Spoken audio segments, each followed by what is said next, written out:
You know that eerie silence after your phone won't stop buzzing, and you just know something's gone terribly wrong?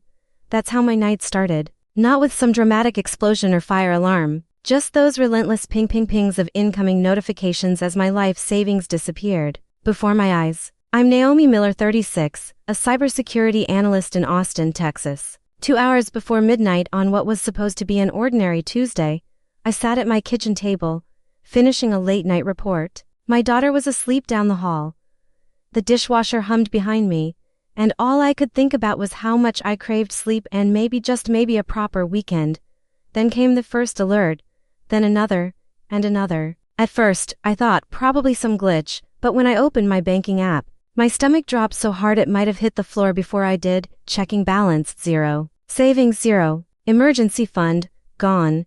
Even that tiny little college account I'd set up for my daughter cleaned out. All of it erased in a neat digital swoop. The device name on the transfer history shouldn't have rattled me the way it did. But it did, because it was familiar. It was his device. My brother's cheap Android phone.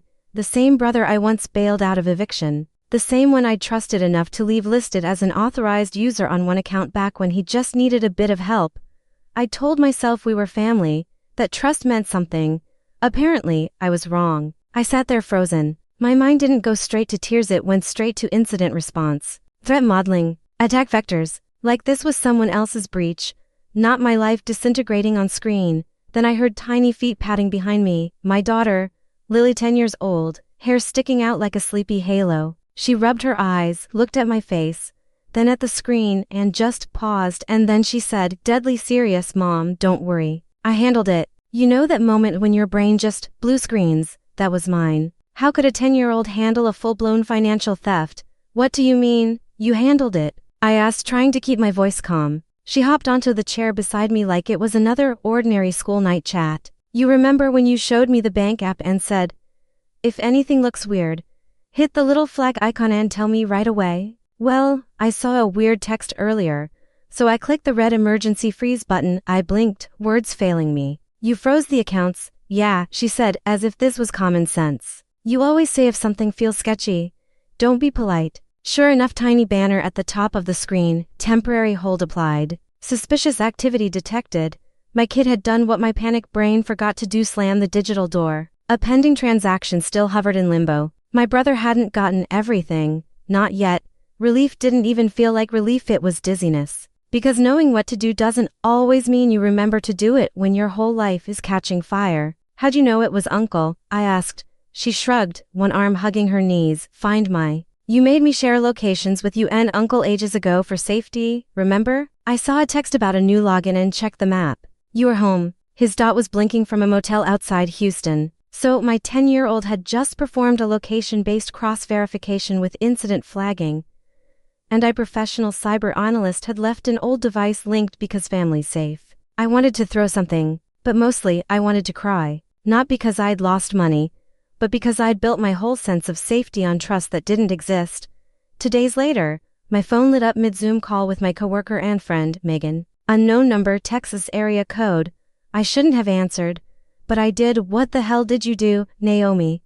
A voice barked so loud I yanked the phone from my ear. Jake, my brother. That voice used to mean home. He'd once been the person who made ramen noodles taste less like poverty. But now, his tone could have frozen lava. You froze the accounts. The bank's asking questions. They're mentioning law enforcement. You had no right. He stopped because I cut in. No right to stop you from robbing your niece blind. You don't understand.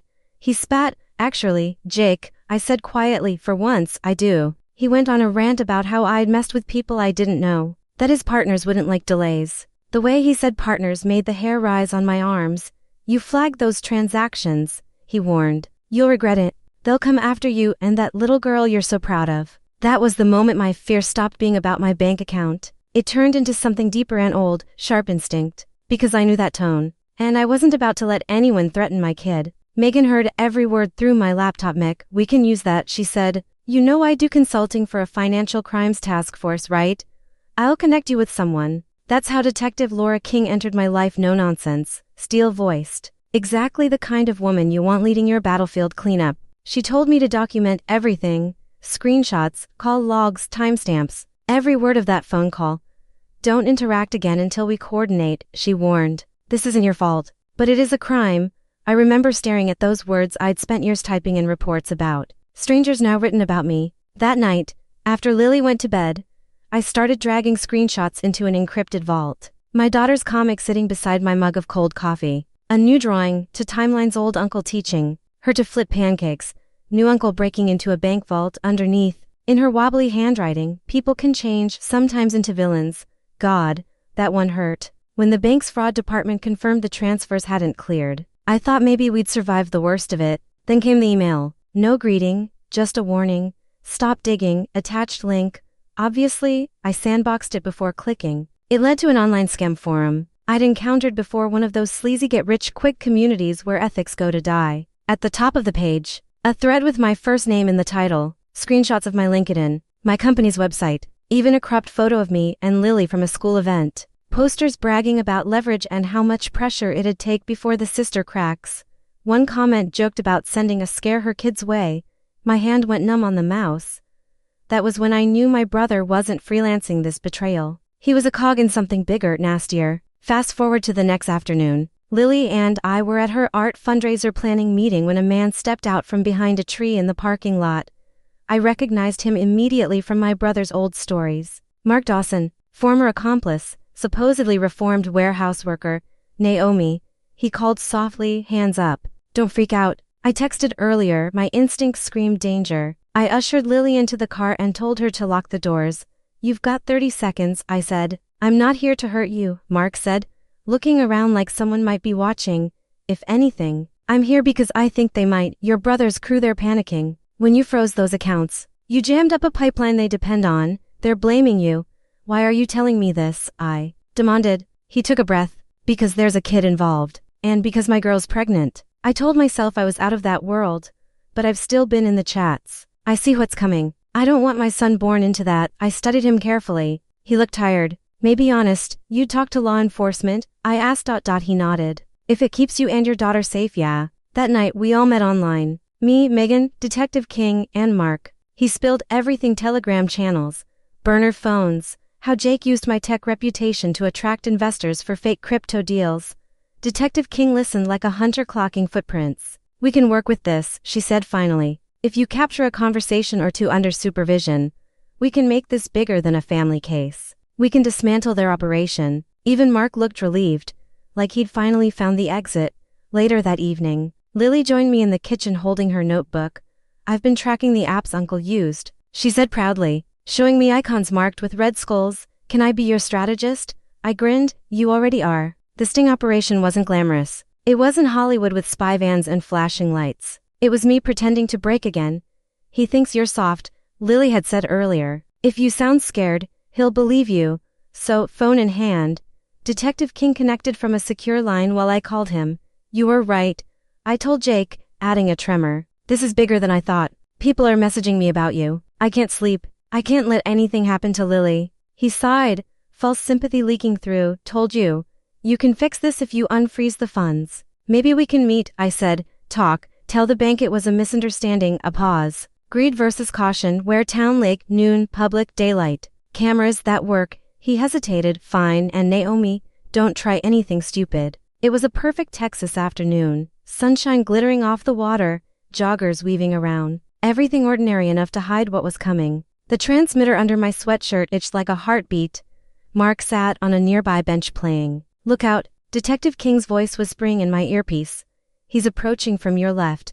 And then he was there, hoodie up, eyes flicking everywhere. You look like hell, he said. Stealing from your sister doesn't look great on you either. I shot back. He rolled his eyes. We doing this or not? I handed him a folder, the fake paperwork King had prepared.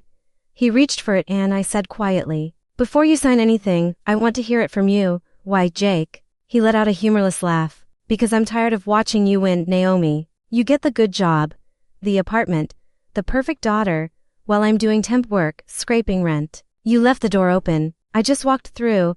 You walked through it and straight into criminal charges, I said. He sneered. You've been talking to people, huh? Think they'll protect you when the crew finds out? That's the thing, I replied, steady now. They're not as scary as you think. I've seen their posts, their code. Cowards hiding behind Wi-Fi. He moved closer, ready to snap, but another voice cut in. He's right, Jake. A woman said.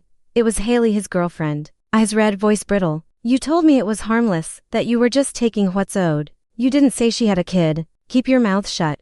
He hissed, grabbing her arm. Oh, don't touch me, she snapped. I'm done being your shield. Step back. Naomi, Detective King ordered through my earpiece. I obeyed, and then the park exploded with motion.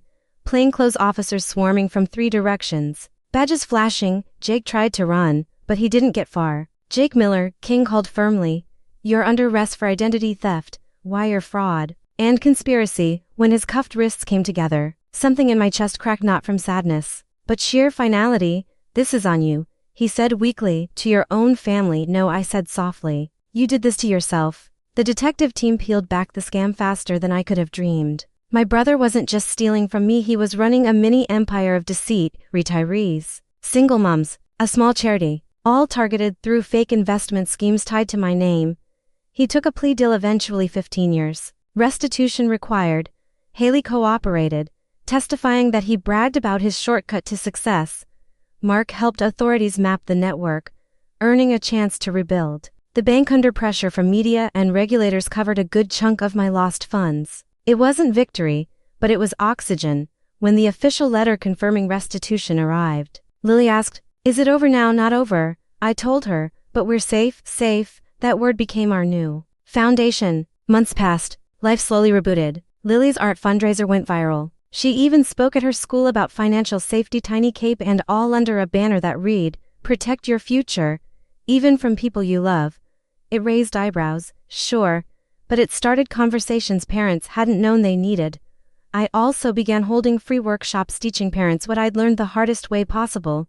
Never assume love is a firewall, because it isn't. At home, Lily made comics about our squad, me with my laptop shield, Megan throwing streams of code like confetti, Detective King wielding a glowing badge, Mark holding his newborn, breaking a fake credit card in half, and behind digital prison bars drawn from numbers and code. Jake, caption, "I thought shortcuts would set me free, but real freedom doesn't live in somebody else's ruin." When she asked, "Do you think he'll ever say sorry?" I took a breath. Maybe someday. But we can't wait for that, honey. We already built the apology ourselves. She thought for a moment, then added one last caption to her comic.